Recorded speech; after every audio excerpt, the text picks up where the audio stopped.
വലിച്ചെറിഞ്ഞ് നാടും നഗരവും ജലാശയങ്ങളും വൃത്തിഹീനമാക്കുന്നത് എന്റെ നാടിനോട് ചെയ്യുന്ന കുറ്റകൃത്യമാണെന്ന് ഞാൻ തിരിച്ചറിയുന്നു. സംസ്കാരശൂന്യവും നിയമവിരുദ്ധവുമായ അത്തരം പ്രവർത്തികളിൽ ഞാൻ ഒരിക്കലും ഏർപ്പെടുകയില്ല. അതിൻ്റെ പ്രത്യാഘാതങ്ങളെക്കുറിച്ച് എനിക്ക് പരിപൂർണ ബോധ്യമുണ്ട്.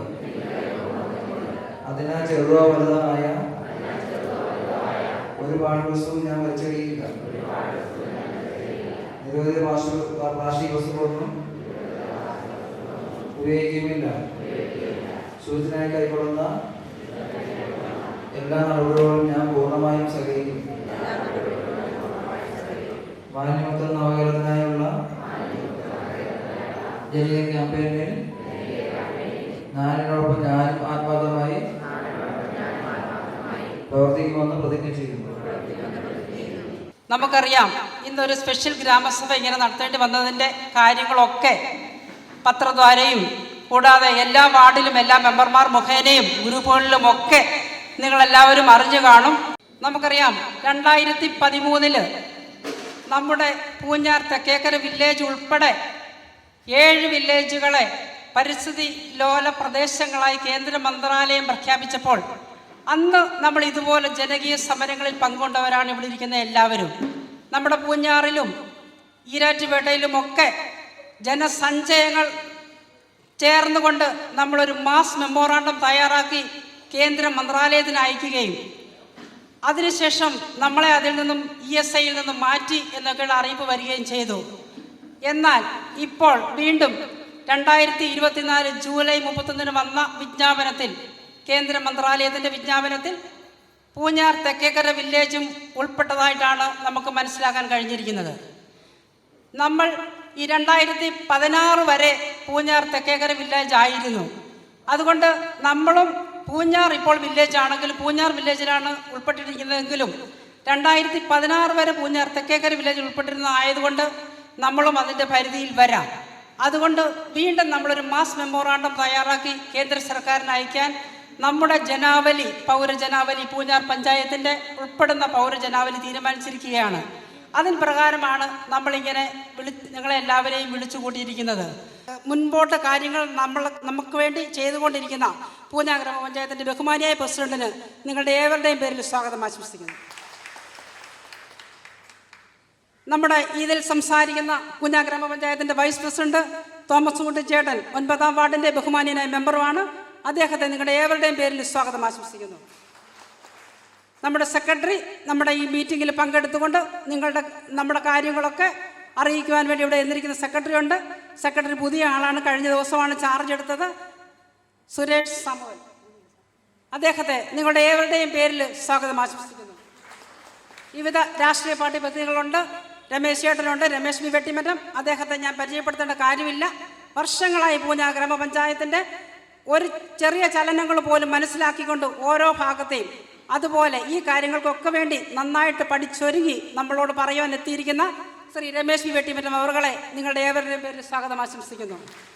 അവരുടെ പ്രശ്നങ്ങളിൽ ഗ്രാമപഞ്ചായത്തിന് ഇടപെടേണ്ട ഏതൊക്കെ വഴികളിൽ ഇടപെടണമെന്ന് അറിയിക്കുന്ന ഒരു സഹായത്തിന് എന്നെ ഏറെ സഹായിച്ചത് രാഷ്ട്രീയ പാർട്ടി പ്രതിനിധികളാണ്. ഞാൻ ഒരു രാഷ്ട്രീയ പാർട്ടി എന്ന് പറയുന്നില്ല, എല്ലാവരുടെയും പൂർണ്ണമായ ഒരു സഹകരണത്തോടു കൂടി ഗ്രാമപഞ്ചായത്ത് മെമ്പർമാരുടെയും അതോടൊപ്പം തന്നെ നമ്മുടെ ഘടക സ്ഥാപനങ്ങൾ, അതോടൊപ്പം തന്നെ കുടുംബശ്രീ, അതുപോലെ ആശാ വർക്കർമാർ, അംഗൻവാടി ടീച്ചർമാർ, ഹരിതകർമ്മ സേനാ അംഗങ്ങൾ, മറ്റ് പൊതുപ്രവർത്തകർ, പൊതുരംഗങ്ങളിൽ പ്രവർത്തിക്കുന്നവർ എന്നിവരുടെ എല്ലാവരുടെയും പൂർണ്ണമായ ഒരു സഹകരണത്തോടു കൂടിയാണ്. നമുക്കറിയാം, ദേശീയ ഗ്രാമീണ തൊഴിലുറപ്പ് പദ്ധതിയിൽ പണിയെടുക്കുന്ന പ്രിയപ്പെട്ട സഹോദരിമാരൊക്കെ ഉണ്ട്. അവരെല്ലാവരും ഇന്ന് ഇങ്ങോട്ട് പറഞ്ഞു, ഞങ്ങൾ തൊഴിലുറപ്പിന് ഇന്ന് പോകുന്നില്ല, നമ്മുടെ പ്രശ്നത്തിനൊരു പരിഹാരം നമ്മൾ ഗവൺമെൻറ്റിൻ്റെ ശ്രദ്ധയിലേക്ക് ഇത് പെടുത്തുക എന്നുള്ളതാണ് നമുക്ക് ചെയ്യാൻ പറ്റുന്ന ഏറ്റവും വലിയ ഒരു കാര്യം. അപ്പം തീർച്ചയായും നമ്മളുടെ ഈ ഗ്രാമസഭയിലൂടെ നമ്മളുടെ ആശങ്ക ഗവൺമെൻറ്റിൻ്റെ മുൻപിൽ എത്തിക്കുവാനും അതിലൂടെ നമുക്കൊരു റിപ്പോർട്ട് കൊടുക്കേണ്ടതുണ്ട്. അത് ഈ മാസം 28-ാം തീയതി ആ റിപ്പോർട്ട് സമർപ്പിക്കേണ്ടതുള്ളത് കൊണ്ടാണ് നമ്മൾ അടിയന്തരമായിട്ട് ഈ ഗ്രാമസഭ വിളിച്ചു കൂട്ടിയിരിക്കുന്നത്. ഇതോടൊപ്പം തന്നെ നമുക്കറിയാം, നമ്മൾ മാലിന്യമുക്ത നവകേരളത്തിൻ്റെ ഒരു ക്യാമ്പയിൻ ഇന്ന് നമ്മൾ രാവിലെ 10:30 തീരുമാനിച്ചിരുന്നതാണ്. പക്ഷേ അതും നമുക്ക് ഇതിനോട് ഉൾപ്പെടെ ചേർക്കേണ്ട കാര്യമാണെങ്കിൽ പോലും അതിലും പ്രാധാന്യം നമ്മൾ ഈ ഗ്രാമസഭയ്ക്ക് കണ്ടുകൊണ്ടാണ് ആദ്യം ഈ ഗ്രാമസഭ നമ്മൾ തയ്യാറാക്കിയത്. തീർച്ചയായും എന്നെ സഹായിക്കാൻ വേണ്ടിയിട്ട് എത്തിക്കുന്ന മുഴുവൻ രാഷ്ട്രീയ പാർട്ടി പ്രതിനിധികളും ഒപ്പം തന്നെ ആരാധനാലയങ്ങളുടെ എല്ലാം നമ്മുടെ വികാരിയച്ഛന്മാരൊക്കെ പള്ളിയിലും അതുപോലെ തന്നെ അമ്പലങ്ങളിലും ഒക്കെ വിളിച്ചു പറഞ്ഞതുകൊണ്ടാണ് ഇത്രയും ആളുകളായി നിങ്ങളുടെ എല്ലാവരുടെയും പങ്കാളിത്തം ഉണ്ടായത്. നമ്മുടെ ആശങ്ക മാറി നമുക്ക് നമ്മുടെ പ്രശ്നങ്ങൾ അല്ലെങ്കിൽ നമ്മുടെ ഭൂമി കൃഷി ചെയ്യുന്നതിനും അതുപോലെ തന്നെ മറ്റ് കൃഷിയിൽ നമുക്കൊരു വീട് വയ്ക്കണമെങ്കിലും അതുപോലെയുള്ള പല പ്രശ്നങ്ങളിലും നമുക്ക് ഇടപെടാൻ പറ്റാത്ത രൂപത്തിലേക്ക് പരിസ്ഥിതി ലോല പ്രദേശമായി മാറുന്നു എന്നുള്ള ഒരു ആശങ്ക ദൂരീകരിച്ചുകൊണ്ട് അതിന് പരിഹാരം എന്ന രൂപത്തിൽ നമ്മൾ ഗവൺമെൻറ്റിന് മുന്നിൽ ഈ ഒരു വലിയ നിവേദനം കൊടുക്കുവാൻ വേണ്ടിയിട്ട് എത്തിയിരിക്കുന്ന നിങ്ങളെ എല്ലാവരെയും പൂഞ്ഞാർ ഗ്രാമപഞ്ചായത്തിൻ്റെ അധ്യക്ഷ എന്ന നിലയിൽ ഒരിക്കൽ കൂടി സ്വാഗതം ചെയ്തുകൊണ്ട് നിർത്തുന്നു. നന്ദി, നമസ്കാരം. നമ്മൾ ഇന്ന് ഇവിടെ കൂടിയിരിക്കുന്ന ഈ റിപ്പോർട്ട് തയ്യാറാക്കൽ എന്ന് പറയുന്നത് അല്പം വൈകിപ്പോയി എന്നുള്ളതാണ് എന്നെ സംബന്ധിച്ച് പറയാനുള്ളത്. ഇത് കഴിഞ്ഞ മാസം 17-ാം തീയതി തന്നെ കാർഷിക വികസന സമിതി കൂടിയപ്പോൾ അതിനകത്ത് ഇത് ആവശ്യപ്പെടുക, അതിനുശേഷം ഓണാഘോഷത്തിൻ്റെ സമയത്ത് ബഹുമാനപ്പെട്ട MLAക്ക് സഹിതം നിവേദനങ്ങൾ കൊടുക്കുകയും ചെയ്ത് കഴിഞ്ഞു പോയതാണ്. ഇനി നമുക്ക് ഉള്ളത് ഇന്ന് 5 ദിവസം മാത്രമാണ്. അപ്പം അത് സമയബന്ധിതമായി ഈ 5 ദിവസത്തിനുള്ളിൽ ആ റിപ്പോർട്ട് തയ്യാറാക്കി നമ്മളുടെ ഗ്രാമപഞ്ചായത്തിൽ നിന്നും അയക്കുവാനും അതോടൊപ്പം തന്നെ ഈരാറ്റുപേട്ട ബ്ലോക്ക് പഞ്ചായത്തിൽ Melukavu village, Poonjar Thekkekkara village, Koottickal village, Theekoy വില്ലേജുകളെ ഉൾപ്പെടുത്തിക്കൊണ്ട് ഒരു നിവേദനം കൊടുക്കുന്നതിനായി ഉള്ള ഒരു കമ്മിറ്റി ഇന്ന് നടക്കുകയാണ് സംയുക്തമായി. അപ്പോൾ അതിന് ഇവിടെ നിന്നുമുള്ള ഒരു ഒരു റിപ്പോർട്ട് കൂടെ തന്നുകൊണ്ട് വളരെ അധികം കാര്യഗൗരവമായി എടുത്തുകൊണ്ട് ഈ കേവലം വരുന്ന 4 ദിവസത്തിനുള്ളിൽ ഇതിൻ്റെ നടപടിക്രമങ്ങളുമായിട്ട് അധികാരപ്പെട്ടവർ മുന്നോട്ട് പോകണമെന്നാണ് എനിക്ക് ആവശ്യപ്പെടാനുള്ളത്. അതോടൊപ്പം തന്നെ നല്ല അഭിപ്രായങ്ങൾ പറഞ്ഞുകൊണ്ട് ആ അഭിപ്രായങ്ങൾ വലിയ തർക്കങ്ങളില്ലാതെ ക്രോഡീകരിച്ച് ഒരു റിപ്പോർട്ട് തയ്യാറാക്കുകയും ചെയ്യട്ടെ. അതിനുവേണ്ടി എല്ലാവരും സഹകരിക്കണമെന്ന് ആശംസിച്ചുകൊണ്ട് ഞാൻ എൻ്റെ വാക്കുകൾ നിർത്തുന്നു. ഇന്ന് നമ്മളിവിടെ കൂടുന്ന ഗ്രാമസഭയുടെ പ്രാധാന്യത്തെ സംബന്ധിച്ച് എനിക്ക് മുമ്പ് സംസാരിച്ച ആൾക്കാർ വിശദീകരിച്ച് കഴിഞ്ഞിട്ടുണ്ട്. ഇത്തരത്തിലൊരു ആശങ്കയും ഒരു ഭയവും നമുക്ക് 2013-14 കാലഘട്ടങ്ങളിൽ വന്നിരുന്നു. ആ 2013-14 കാലഘട്ടങ്ങളിൽ എല്ലാ ജാതിമത ചിന്തയ്ക്കും അതീതമായി, രാഷ്ട്രീയ ചിന്തയ്ക്ക് അതീതമായി നമ്മളെല്ലാം ഒന്നിച്ച് സംഘടിപ്പിച്ചുകൊണ്ട് അന്നത്തെ സംസ്ഥാന ഗവൺമെൻറ്റിനും ഇന്ത്യ ഗവൺമെൻറ്റിനും ഇത് വന്നാൽ പൂഞ്ഞാർ തെക്കേക്കര പഞ്ചായത്തുകളടക്കമുള്ള പ്രദേശങ്ങളിൽ ഉണ്ടാകുന്ന പ്രതിസന്ധികളെപ്പറ്റി നിവേദനം കൊടുക്കുകയും ചെയ്തിരുന്നു. നമ്മൾ ഉദ്ദേശിച്ച രൂപത്തിലുള്ള മാറ്റങ്ങളൊന്നും അത്തരം കാര്യങ്ങളിൽ വന്നതായിട്ട് കാണാൻ കഴിഞ്ഞിട്ടില്ല. അന്നത്തെ ഗവൺമെൻറ് ജനങ്ങളുടെ ആശങ്ക പരിഹരിക്കുന്നതിന് വേണ്ടി, നിവേദനങ്ങൾ കൊടുക്കുന്നതിന് വേണ്ടി ഒരു ഉമ്മൻ കമ്മിറ്റിയെ നിയമിച്ചിരുന്നു. ആ ഉമ്മൻ കമ്മിറ്റിക്ക് നമ്മൾ കാര്യങ്ങളെല്ലാം കൊടുക്കുകയും ചെയ്തിട്ടുണ്ടായിരുന്നു. അതിൻ്റെ അടിസ്ഥാനത്തിൽ അന്ന് ഉള്ള ഗവൺമെൻറ്റും ഇന്നുള്ള ഗവൺമെൻറ്റുകളും നമ്മുടെ കേരളത്തെ സംബന്ധിച്ച് ഇപ്പം മഹാരാഷ്ട്ര മുതൽ കന്യാകുമാരി വരെയുള്ള 1842 കിലോമീറ്റർ ദൈർഘ്യമുള്ള സ്ഥലമാണ് പശ്ചിമഘട്ടം എന്ന് പറയുന്നത്. അപ്പോൾ ഗോവയ്ക്കോ കർണാടകത്തിനോ മഹാരാഷ്ട്രയ്ക്കോ ഉള്ളൊരു ഭൂപ്രകൃതിയോ കാലാവസ്ഥയോ കൃഷി രീതിയോ അല്ല കേരളത്തിനുള്ളതെന്നുള്ള കാര്യമാണ് നമ്മൾ ഏറ്റവും പ്രധാനമായിട്ട് ചൂണ്ടിക്കാണിക്കുന്നത്.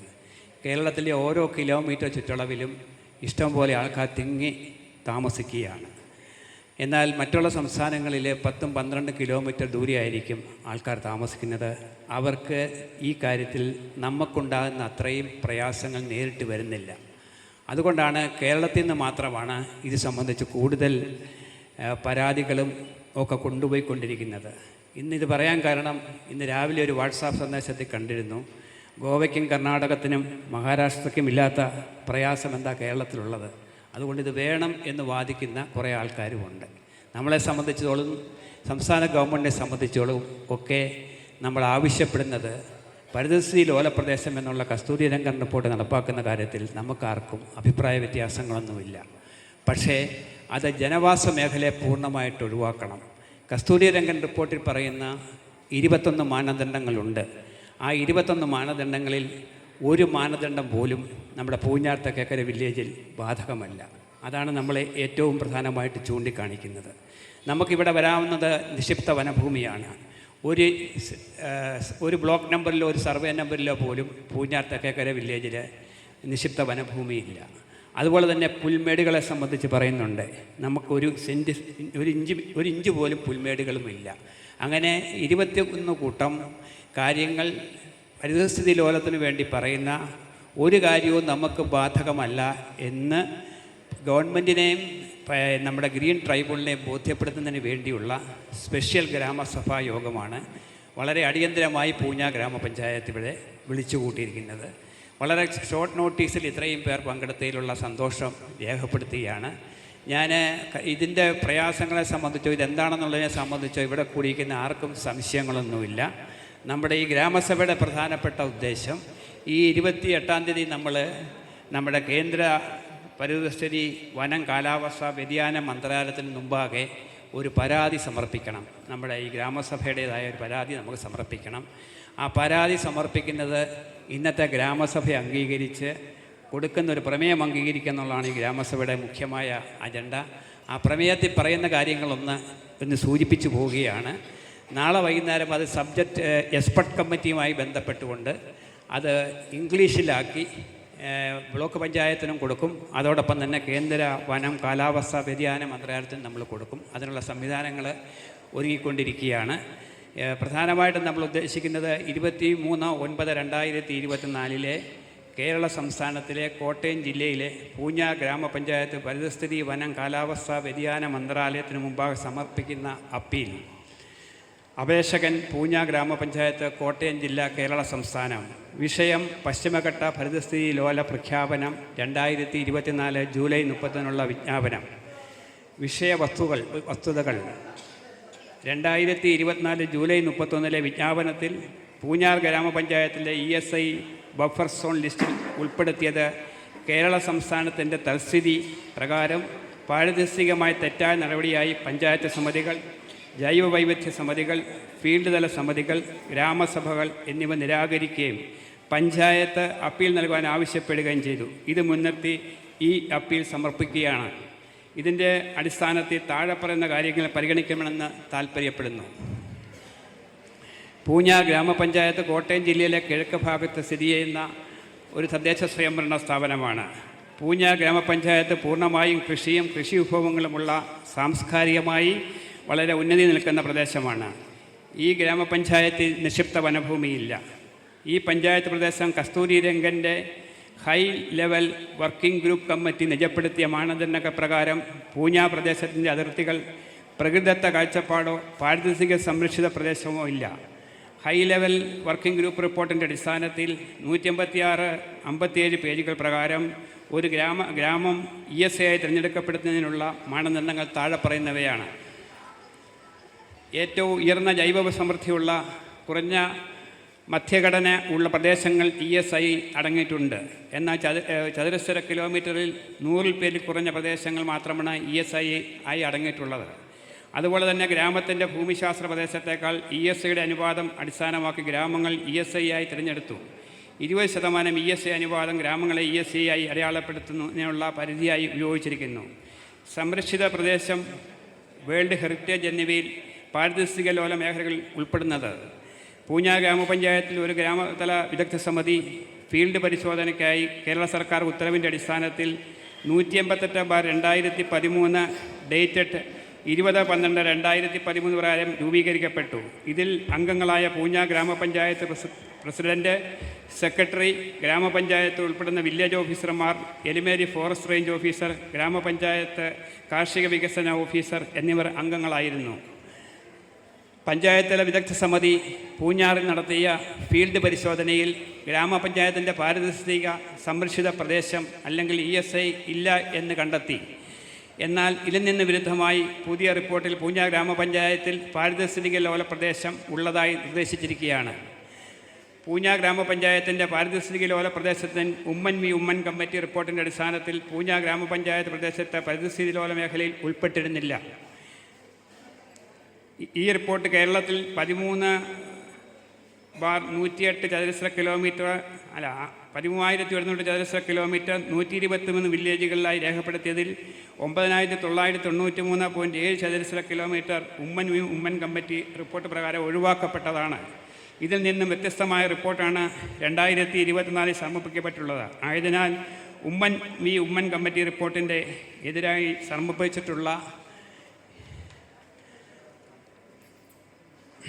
സമർപ്പിച്ചിട്ടുള്ളതാണ്. കോട്ടയം ജില്ലയിലെ കേവലം 4 വില്ലേജുകൾ മാത്രമേ ചേർക്കപ്പെട്ട റിപ്പോർട്ട് തള്ളിക്കളയേണ്ടതാണ് പുതിയ റിപ്പോർട്ട് എത്തിച്ചേർന്നിരിക്കുന്നത്. കേരള സംസ്ഥാന ജൈവ വൈവിധ്യ ബോർഡിൻ്റെ റിപ്പോർട്ട് പ്രകാരവും പൂഞ്ഞ ഗ്രാമപഞ്ചായത്ത് ഈ റിപ്പോർട്ടിൽ ഉൾപ്പെടുവാൻ സാധ്യതയില്ലാത്തതാണ് എന്ന് പരാമർശിച്ചിരിക്കുന്നു. പാരിസ്ഥിതിക വനമേഖല ഉൾപ്പെടുന്ന കോട്ടയം ജില്ലയിൽ ഇത്തരത്തിൽ യാതൊരു മേഖലകളും ഉൾപ്പെടാത്ത പൂഞ്ഞ ഗ്രാമപഞ്ചായത്തിലെ പൂഞ്ഞ തെക്കേക്കര വില്ലേജിങ്ങിലെ നിർദ്ദേശം അനാവശ്യമാണ്. ഗ്രാമപഞ്ചായത്തിലെ ഹരിത കർമ്മസേന ജൈവ അജൈവ മാലിന്യ ശേഖരണം നടത്തി പരിസ്ഥിതി സംരക്ഷണത്തിന് വേണ്ട എല്ലാ നടപടികളും സ്വീകരിക്കുന്നുണ്ട്. ഹരിതസഭകൾ നടത്തി ഗ്രാമസഭകൾക്ക് പരിസ്ഥിതി സംരക്ഷണത്തിൻ്റെ നിർദ്ദേശങ്ങൾ നൽകുന്നതിനും വേണ്ട നടപടികൾ യഥാസമയത്ത് തന്നെ സ്വീകരിച്ചു പോരുന്നു. ഇതിൻ്റെ അടിസ്ഥാനത്തിൽ പൂഞ്ഞ ഗ്രാമപഞ്ചായത്ത് വരുന്ന വില്ലേജുകളിൽ പരിസ്ഥിതി ലോല പ്രദേശത്ത് ഒഴിവാക്കണം എന്നുള്ളതാണ് നമ്മുടെ നിവേദനത്തിൻ്റെ രത്നചുരുക്കം.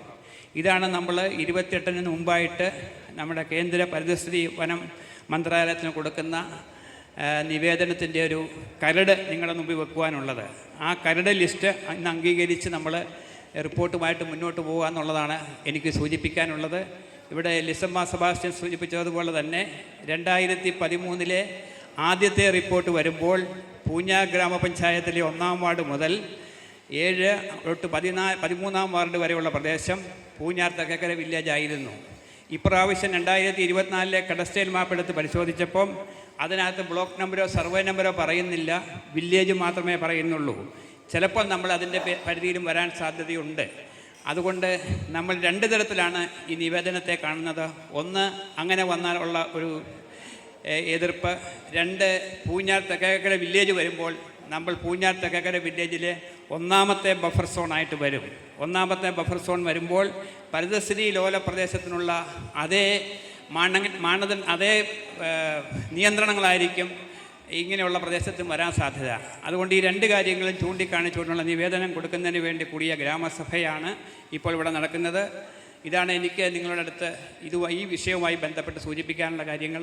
പൂഞ്ഞാർ പഞ്ചായത്തിലെ ജനങ്ങൾ സടകുടഞ്ഞെഴുന്നേറ്റു എന്നുള്ളതിൻ്റെ തെളിവാണ് ഈ ശ്രീലക്ഷ്മി ഓഡിറ്റോറിയം നിറഞ്ഞ് കവിഞ്ഞൊഴുകുന്നത്. ഈ വിഷയത്തിൻ്റെ പ്രാധാന്യമാണ് ഇത് വ്യക്തമാക്കുന്നത്. ഇതിൻ്റെ അകത്ത് രാഷ്ട്രീയമോ മതപരമോ മറ്റ് വിവേചനങ്ങളോ ഒന്നുമില്ല. വയനാട് മഹാദുരന്തത്തിൽ അകപ്പെട്ട ജനങ്ങളുടെ അതേ മനസ്ഥിതിയാണ് പൂഞ്ഞാർ പ്രദേശത്തെ ജനങ്ങൾ ഇപ്പോൾ ഉണ്ടായിരിക്കുന്നത്. അതാണ് എല്ലാവരും ഭയപ്പെട്ട് കഴിയുകയാണ്. എല്ലാവരും വന്നത് അതുകൊണ്ടാണ്. നാനാജാതി മതസ്ഥർ ഞാൻ കാണുന്ന ആളുകൾ 70% ഇവിടെ വനിതകളാണ് വന്നിരിക്കുന്നത്. നമ്മുടെ ഈ വിഷയത്തിൻ്റെ പ്രാധാന്യമാണ്. ഞാൻ ദീർഘിപ്പിക്കുന്നില്ല. എല്ലാവരും യോജിച്ച് നിൽക്കണം. രമേശ് വെട്ടിമറ്റം ഇവിടെ അവതരിപ്പിച്ച നക്കൽ അതിൻ്റെ കരടിന് ഞാൻ പൂർണ്ണ പിന്തുണ കൊടുക്കുകയാണ്.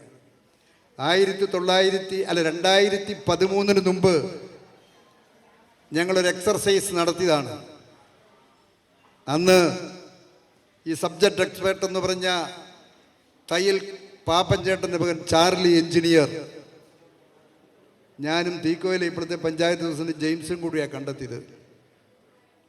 അന്ന് ഉമ്മൻ കമ്മിറ്റി റിപ്പോർട്ടിൻ്റെ കമ്മീഷനെ കാണുന്നതിന് വേണ്ടി PCCയിലേക്ക് ഉൾപ്പെടെയുള്ള ആളുകൾ ഈരാറ്റുപേട്ട ബ്ലോക്കിൽ വന്നപ്പോൾ ശ്രീ ചാർലിയാണ് ഞങ്ങളും ചുമതലപ്പെടുത്തിയത്.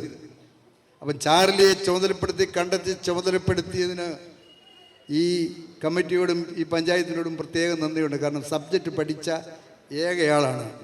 ഉമ്മൻചാണ്ടിക്ക്, അന്നത്തെ മുഖ്യമന്ത്രി ഉമ്മൻചാണ്ടിക്ക് അധികം ക്ലാരിഫൈ ചെയ്ത് കൊടുത്തതാണ്. ഇതിന് ചരിത്രപരമായ പശ്ചാത്തലമാണ്. ദീർഘിപ്പിക്കാൻ തെറ്റിദ്ധരിക്കരുത്. ഇതിന് ചരിത്രപരമായ പശ്ചാത്തലമുണ്ട്. ആദ്യം ഗാഡ്ഗിൽ കമ്മിറ്റിയെ നിയമിച്ചു കേന്ദ്ര ഗവൺമെൻറ്. വിദേശ ഫണ്ട് കിട്ടുന്നതിന് വേണ്ടി, കാർബൺ ഫണ്ടിന് വേണ്ടി ചില സാഹിത്യകാരന്മാരും ശാസ്ത്ര സാഹിത്യ പരിഷത്തുകാരും അതുപോലുള്ള ചിന്തകന്മാരും, ഞാൻ അവരെ ആരെയും കുറ്റപ്പെടുത്തുകയോ മോശപ്പെടുത്തുകയല്ല, ദുരന്തങ്ങൾ ഉണ്ടാകുമ്പോൾ ശാസ്ത്രീയ വിഭാഗത്തിലുള്ള ആളുകൾക്ക് ഇവിടെ ഭൂമിയുടെ അതിക്രമം ഭൂമിയുടെ അതിക്രമിച്ച് കയറുകയാണെന്നുള്ളൊരു വിശ്വാസമുണ്ട്. അത് നിർത്തണം. അത് നിർത്തുന്നതിന് വേണ്ടി എന്തെങ്കിലും ഒരു ഏർപ്പാട് വേണം. അതിനാണ് ആ ഗാഡ്ഗിൽ. മറ്റേ ഈ വയനാട് ദുരന്തം പോലുള്ള ഒത്തിരി ദുരന്തം ഉണ്ടായിട്ടുണ്ട്, വെള്ളപ്പൊക്കം ഉണ്ടായിട്ടുണ്ട്. ഇതിനൊക്കെ എന്തെങ്കിലും ഒരു മറുപടി വേണ്ടേ? ആ ബുദ്ധിമാന്മാരായ ആളുകൾ, ശാസ്ത്രജ്ഞന്മാരെല്ലാം ആലോചിച്ചിട്ടാണ് കേന്ദ്ര ഗവൺമെൻറ് സമ്മർദ്ദം ചെലുത്തി ഗാഡ്ഗിൽ കമ്മിറ്റി റിപ്പോർട്ടുണ്ടാക്കിയത്. ഗാഡ്ഗിൽ കമ്മിറ്റി വെച്ചത്.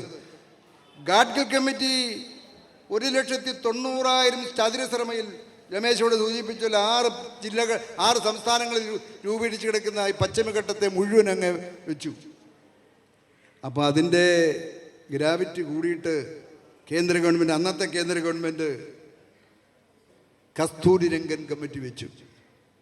കസ്തൂരി രംഗൻ കമ്മിറ്റിയും കൃഷിക്കാർക്ക് അനുകൂലമല്ലായിരുന്നു. ഇന്ത്യയിൽ 6 സംസ്ഥാനങ്ങളെ ബാധിക്കുന്നെങ്കിലും ഇന്ത്യയിൽ ഒരു സംസ്ഥാനം മാത്രമേ പ്രത്യേക കമ്മീഷനെ വെച്ചുള്ളൂ.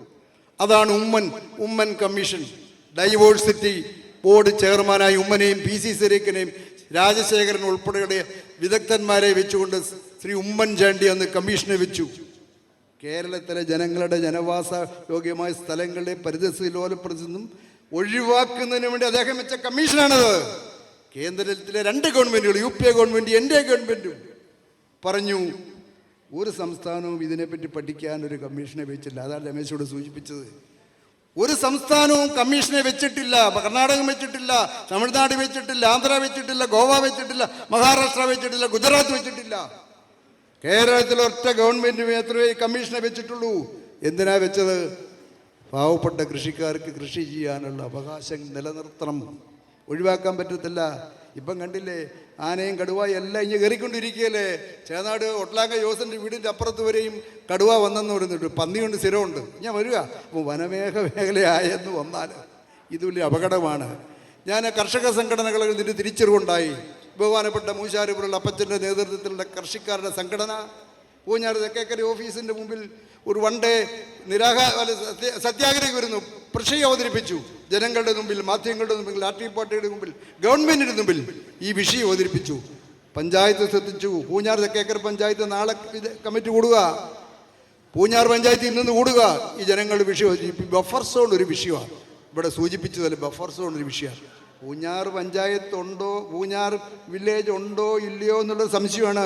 ബഹുമാനപ്പെട്ട ജോസഫ് വടക്കൻ കൊച്ചേട്ടൻ എന്നോട് പറഞ്ഞു പൂഞ്ഞാർ പഞ്ചായത്ത് ഉണ്ട് എന്ന്. വില്ലേജ് ഓഫീസർ, പൂഞ്ഞാർ വില്ലേജ് ഉണ്ട്, വില്ലേജ് ഓഫീസർ പറഞ്ഞു എന്ന് പറഞ്ഞു. ഞാനപ്പം ഞാൻ അന്വേഷിച്ചു. 2016 നമ്മുടെ വില്ലേജ് ഉണ്ടായത്.